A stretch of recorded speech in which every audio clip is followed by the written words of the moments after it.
Welcome to iDream media. So BP చాలామంది ఈ సమస్యతో ఇబ్బంది పడుతూ ఉన్నారు. చిన్న వయసులోనే 20 ఇయర్స్ ఆఫ్ ఏజ్లోనే హై బీపీ అనేది ఇబ్బంది పెడుతుంది. అసలు ఎందుకు ఈ సమస్య ఇంతలా వస్తుంది?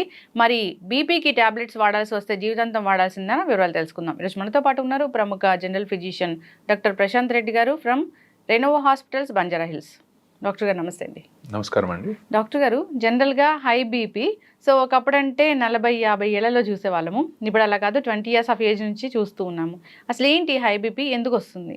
హై బీపీ జనరల్గా రావడానికి 2-3 కారణాలు ఉంటాయండి మెయిన్గా. సో జనరల్లీ ఎప్పుడైనా సరే మనము ప్రైమరీ, సెకండరీ కాజెస్ అని చెప్పి చూస్తాం. సో జనరల్గా ఎసెన్షియల్ కాజెస్, ప్రైమరీ కాజెస్ ఏంటంటే మనం ఏదైతే మనం మాడిఫై చేసుకోగలుగుతాము, లైక్ మన ఒబిసిటీ కానివ్వండి, మన తినే లైఫ్ స్టైల్స్ కానివ్వండి, హై షుగర్స్, ఇలా మనం మాడిఫై చేసుకునే వాటిని మనం మాడిఫైయబుల్ రిస్క్ ఫ్యాక్టర్స్ అంటాం. సో ఈ రిస్క్ ఫ్యాక్టర్స్ ఏవైతే మనం మాడిఫై చేస్తామో దాంతో మనం బీపీని తగ్గించుకోవచ్చు. కొన్ని నాన్ మాడిఫైయబుల్ రిస్క్ ఫ్యాక్టర్స్ అంటాం. దాంట్లో మన జీన్స్, జెనెటిక్ కానివ్వండి, కిడ్నీ డిసీజ్ కానివ్వండి, లేకపోతే ఇంకేదైనా ఇతరత్ర మన బాడీలో ఉన్న ఆర్గన్స్ ప్రాబ్లమ్స్ ఉన్నప్పుడు దాన్ని నాన్ మాడిఫైయబుల్ రిస్క్ ఫ్యాక్టర్స్ అని తీసుకుంటాం. దానివల్ల బీపీ వస్తే మనం కంట్రోల్ చేయలేమా? ఇప్పుడు మాడిఫైయబుల్ రిస్క్ ఫ్యాక్టర్స్ ని మనం రోజువారీ మన లైఫ్ స్టైల్ మాడిఫికేషన్స్ చేసుకుంటే, లైక్ కరెక్ట్ ఫుడ్ తినడము, తక్కువ షుగర్స్ తినడం, టైం కి తినడం లాంటివి చేసుకుంటే జనరల్ గా ఏ ఏజ్ లో అయినా మన బీపీని కంట్రోల్ చేసుకునే ఛాన్స్ ఉంటుంది. అదే మన జెనెటిక్ ఫ్యాక్టర్స్ లేదా ఏదైనా ఆర్గన్ డిసీజ్ వల్ల వచ్చేవి మాత్రం దానికి సంబంధించిన మెడిసిన్స్ వాడి దాని పరంగా మనం తగ్గించుకోవడం జరుగుతుంది. ఓకే, అంటే ఇప్పుడు మాడిఫైబుల్ రిస్క్ ఫ్యాక్టర్స్ అంటాము. సో దాని వల్ల వచ్చే బీపీని మనం పూర్తి స్థాయిలో తగ్గించుకోవచ్చు, టాబ్లెట్స్ కూడా మానేయొచ్చా? మోస్ట్ ఆఫ్ ద టైమ్స్ అండి. ఇప్పుడు యంగ్ పీపుల్ జనరల్గా ఇప్పుడు మనం తీసుకుంటే ఎక్కువగా లేటెస్ట్గా 30 నుంచి 35 ఇయర్స్ వాళ్ళకు కూడా హై బీపీ లాంటివి చూస్తూ ఉంటాం. దానికి మెయిన్ కారణం మన లైఫ్ స్టైల్ అండి. అంటే హై కార్బోహైడ్రేట్స్ లేకపోతే ఫ్యాట్ ఉన్న ఫుడ్ ఎక్కువగా తినడము, అసలు ఎక్సర్సైజ్ అనేది చేయకపోవడము, ఇలాంటివి హై సాల్ట్ ఫుడ్ తీసుకోవడం. సో ఇవన్నీ మనం కట్ డౌన్ చేసుకుంటే 100లో 90% of the people definitely tablet లేకుండా ఉండొచ్చు. ఓకే, డాక్టర్ గారు, సో ఈ ఏదైనా కిడ్నీ ఇష్యూస్ వల్ల లేదా ఇతర ఆర్గన్ డ్యామేజ్ అవ్వడం వల్ల లేదా జెనెటికల్గా అన్నారు, అది వచ్చింది. సో వాళ్ళు లైఫ్ స్టైల్ చేంజ్ చేసుకున్నారు. సో బీపీ అనేది కంట్రోల్లో ఉంటుందా? పూర్తి స్థాయిలో తగ్గించుకోవడానికి ఛాన్స్ అనేది ఉండదా? ఉంటుందండి, అలానే ఏం లేదు. 50% ఆఫ్ ద పీపుల్లో ఇఫ్ ఒకవేళ మనం ఎర్లీగా డిసీజ్ ని కనుక్కున్నట్టయితే, మనం ఒకవేళ లైఫ్ స్టైల్ మాడిఫికేషన్స్ చేసుకుంటే డెఫినెట్లీ మనము యంగ్ ఏజ్ లో డెఫినెట్లీ మనము టాబ్లెట్ లేకుండా ప్రయత్నం చేయొచ్చు. కాకపోతే ఏంటంటే వాళ్ళు ఫ్రీక్వెంట్ గా ఫాలో అప్ లో ఉండాలి. సో అప్పుడు మనం ఏంటంటే ఏమాత్రం బీపీ పెరిగినట్టు అనిపించినా వాళ్ళని మెడిసిన్ మీద స్టార్ట్ చేసుకోవాలి. ఓకే, డాక్టర్ గారు, అసలు బీపీ లెవెల్స్ అంటే ఏది హై బీపీ, ఏది నార్మల్ అంటారు? జనరల్ గా మనము అమెరికన్ హార్ట్ అసోసియేషన్ అనే వాళ్ళది గైడ్ లైన్స్ ప్రకారం బీపీ అనేది తీసుకుంటాము. సో అందులో ఎప్పుడైనా 120/80, అంటే మనం అందరం బీపీ చూసిన వాల్యూ చెప్తూ ఉంటారు. పైంది సిస్టాలిక్ అని, కింది డయాస్టాలిక్ అని అంటాము. సో 120/80 కంటే ఎక్కువ వెళ్తుంది అంటే పేషెంట్కి బీపీ వచ్చే లక్షణాలు స్టార్ట్ అవుతున్నాయని అర్థం. సో 140/80 కంటే ఎక్కువ వెళ్ళింది అనుకోండి, కంపల్సరీ దాన్ని మనం బీపీ కిందే పరిగణిస్తాం. ఈ మధ్యలో 120 నుంచి 130 మధ్యలో, 130 నుంచి 140 మధ్యలో ఉన్న వాళ్ళని స్టేజ్ 1, స్టేజ్ 2 కింద పరిగణించి వాళ్ళకి మెయిన్ గా ఈ లైఫ్ స్టైల్ మాడిఫికేషన్స్ చేసుకోండి, మీకు టాబ్లెట్స్ అవసరం లేదు అని చెప్తాం. 140/80 కంటే ఎక్కువ ఉన్న వాళ్ళకి మాత్రం టాబ్లెట్స్ వాడమని స్టార్ట్ చేయమని చెప్తాం. ఓకే, కొందరికి ఓన్లీ డయాస్టాలిక్ మాత్రమే ఎక్కువగా ఉంటుంది కదా డాక్టర్ గారు, అది డేంజర్ అంటారా? డయాస్టాలిక్ జనరల్ గా ఎక్కువయ్యేది మన లోపల ఏదన్నా ప్రాబ్లం ఉన్నప్పుడు అవుతుందండి.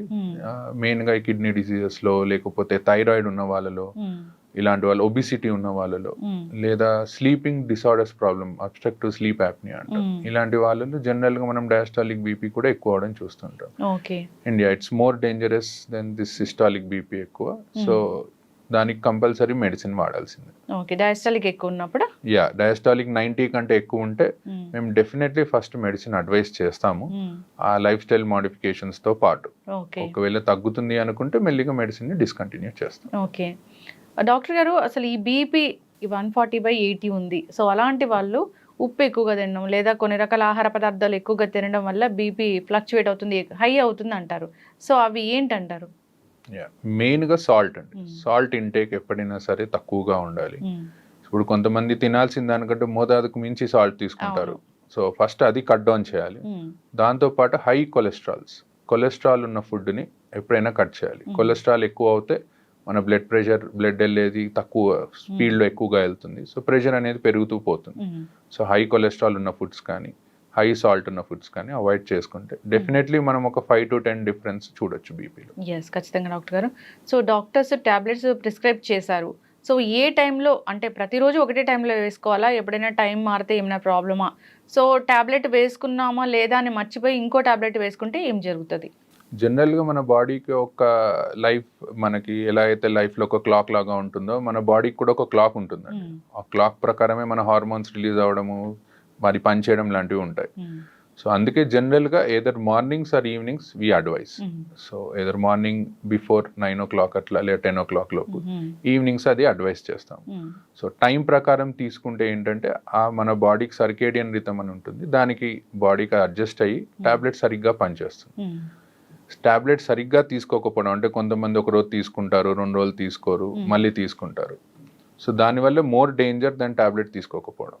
సో దానివల్ల ఏమవుతుందంటే బాడీకి పని చేయాలా పని చేయొద్దా అనే దాంట్లో పడిపోయి టాబ్లెట్ పనితనం ఇంకా తగ్గిపోతుంది. ఓకే, అంటే ఒక రోజు 2 రోజులు తీసుకోవడం మానేస్తే మళ్ళీ తర్వాత స్టార్ట్ చేస్తే అలా అంటే దాన్ని ఫ్రీక్వెంట్ గా చేస్తే ఎప్పుడన్నా ఒకసారి అనేది అందరూ మర్చిపోతారు, that's okay, but maximum times మర్చిపోకుండా రోజు వేసుకోవడం is better option. Yes doctor గారు, ఫీవర్స్ వచ్చినప్పుడు నార్మల్గా డోలో అలాంటివి వేసుకుంటూ ఉంటారు. సో అది డాక్టర్ దగ్గరికి వెళ్ళే పని లేకుండా ఇంట్లో over the counter of medicine వాడుతూ ఉంటారు. సో హై బీపీ ఉన్నవాళ్ళు ఇలాంటి డోలోలు వేసుకోవచ్చా? సో అలాంటప్పుడు బీపీ టాబ్లెట్ వేసుకోవచ్చా లేదా? సో జనరల్గా బీపీలో 2 types చూస్తామండి. ఇప్పుడు ఫీవర్ వచ్చినప్పుడు కొంతమందికి బీపీ పెరగొచ్చు, కొంతమందికి తగ్గొచ్చు. సో ఇన్ఫెక్షన్ చాలా ఎక్కువ ఉందనుకోండి, అప్పుడు బీపీ అనేది బాగా తగ్గిపోతూ ఉంటుంది. సో దాన్ని మనం షాక్ అని అంటాము సిచ్యువేషన్. సో అందుకే ఎప్పుడైనా హై గ్రేడ్ ఫీవర్ వస్తే దో మీరు డోలో ఇంట్లో వేసుకున్నా సరే వెళ్ళి డాక్టర్ని కలవండి. కలిసి ఒకసారి బీపీ చెక్ చేసుకుంటే తక్కువగా ఉంటే అప్పుడు పేషెంట్ కండిషన్ని బట్టి టాబ్లెట్ ఆపేయాలా, డోస్ తగ్గించాలా అనేది డాక్టర్ కెన్ డిసైడ్. ఎస్, ఖచ్చితంగా డాక్టర్ గారు. చాలా మంది ఈ మిస్టేక్ అనేది చేస్తూ ఉంటారు. ఎస్, దానివల్ల ఇబ్బందులు అయితే వస్తూనే ఉంటాయి. ఎస్, ఏదైనా ఒక ఇష్యూ వచ్చినప్పుడు అప్పుడే కొత్తగా టాబ్లెట్స్ స్టార్ట్ చేశారు బీపీ టాబ్లెట్స్ అన్నప్పుడు ఇంట్లో మానిటర్ చేసుకోండి, మార్నింగ్ ఈవినింగ్ బీపీ లెవెల్స్ అని అంటారు. సో ఆ బీపీ లెవెల్స్ మానిటర్ చేసుకున్నాక నెక్స్ట్ ఎలాంటి టాబ్లెట్ రాయాలి, తక్కువ రాయాలా, డోసు ఎక్కువ రాయాలా, అలా చెప్తూ ఉంటారు కదా డాక్టర్ గారు. సో అప్పుడు ఏదైనా ఒక 2-3 రోజులు ఫ్లక్చువేట్ అయ్యి 2-3 రోజులు హైగా అయ్యి తర్వాత నార్మల్గా ఉంది లేదా లో అయిపోయినప్పుడు అప్పుడు టాబ్లెట్స్ రాయడం అనేది ఎలా ఉంటుంది, ప్రిస్క్రైబ్ చేయడం అనేది ఎలా ఉంటుంది? జనరల్గా ఎవరికైనా ఫస్ట్ టైం బీపీ వచ్చినప్పుడు అండి, ఎక్కువగా యంగ్ ఏజ్ వాళ్ళకి, let's take less than 50 years young age వచ్చిన వాళ్ళకి మేము ఏం చెప్తామంటే దేర్ ఇస్ హై ఛాన్స్ మన లైఫ్ స్టైల్ మార్చుకొని ఇలా చేసుకొని మనం బీపీ తగ్గించుకోవచ్చు అని. అండ్ ఒక్కొక్కసారి డాక్టర్ దగ్గరకు వచ్చినప్పుడు రీడింగ్ అనేది ఎక్కువ రావచ్చు. వైట్ కోట్ హైపర్ టెన్షన్ అంటాము, అంటే డాక్టర్ని చూడగానే బీపీ అనేది పెరుగుతూ వెళ్తుంది. సో అలాంటి వాళ్ళకి ఏం చెప్తామంటే మీరు ఒక 3 to 5 days 2 times in a day check చేసుకోండి రీడింగ్స్ అని. సో కన్సెక్యూటివ్ రీడింగ్స్ అండి, అంటే 3 consecutive రీడింగ్స్ 3 సార్లు ఎక్కువ వచ్చాయనుకోండి డెఫినెటివ్గా టాబ్లెట్ స్టార్ట్ చేస్తాం. సో 3 సార్లు కాకుండా ఒకసారి వచ్చింది మిగతా 2 times తక్కువ వచ్చింది అలా అనుకుంటే first life style modifications advice చేస్తాం. ఎస్, ఖచ్చితంగా డాక్టర్ గారు. సో బీపీ మిషన్స్ చాలా డిజిటల్ మిషన్స్ వచ్చాయి. సో వాటిలో చెక్ చేసుకుంటే వచ్చేది కరెక్ట్ వాల్యూ అయినా నార్మల్గా డాక్టర్ దగ్గరికి వెళ్ళినప్పుడు వేరే బీపీ మిషన్ ఉంటుంది, అది కరెక్టా?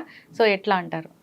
ఎలక్ట్రానిక్ మిషన్స్కి మేము చూసే మిషన్స్కి ఏంటంటే మెర్క్యూరీ ఉంటుందండి మేము చూసే మిషన్స్లో, it's much more accurate. Electronic మిషన్స్లో ఒక 5 mm వరకు డిఫరెన్స్ ఉంటుంది. బట్ మెయిన్గా మిషన్ కంటే ఎక్కువ చూసే పొజిషన్ అండి, చూసే పొజిషన్, చూసే టైమ్. సో ఎప్పుడైనా సరే బీపీ మిషన్ అనేది మన లెవెల్ ఆఫ్ హార్ట్ దగ్గరికి ఉండాలన్నమాట. సో ఎవరన్నా కూర్చొని బీపీ చూసుకుంటున్నారు అనుకుంటే బీపీ మిషన్ ఒక టేబుల్ మీద పెట్టి మన హార్ట్ లెవెల్లో ఉండేటట్టు, పడుకున్నప్పుడు మన పక్కన హార్ట్ లెవెల్లో ఉండేటట్టు చూసుకోవాలి. సో అలా చూసుకుంటే 90% ఆఫ్ ద టైమ్స్ రీడింగ్స్ కరెక్టే వస్తాయి.